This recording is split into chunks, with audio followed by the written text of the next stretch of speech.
who actually controls some of the Western media houses around the world.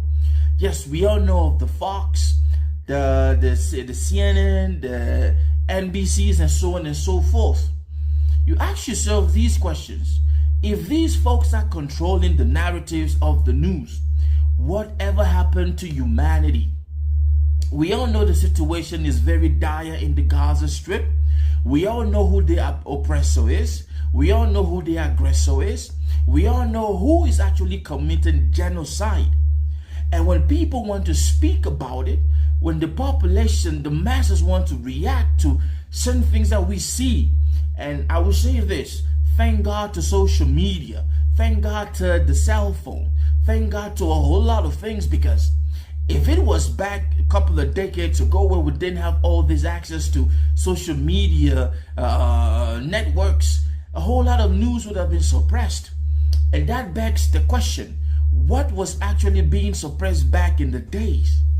So these BBC staff stood up and they were like, you know what, we are no longer going to put up with this. And BBC came down on them and told them, well, if you don't want to follow if you don't want to toe the line, you better get the hell out of here. And most of them, they left. Now, let me say this. It's been known that media houses have a particular propaganda pattern. Like when one media house is running this narrative, all of the Western media houses are running the same narratives. We have seen it over and over again, especially when it comes to developing worlds, especially when it comes to situation where their allies are perpetrating something very, very nasty and something genocidal. It is no news that the IDF is killing people in Gaza. It is no news that there is an expansion, there is a plan, there is a narcissist kind of propaganda going on and a plan to actually exterminate and cleanse the Palestinians of their land.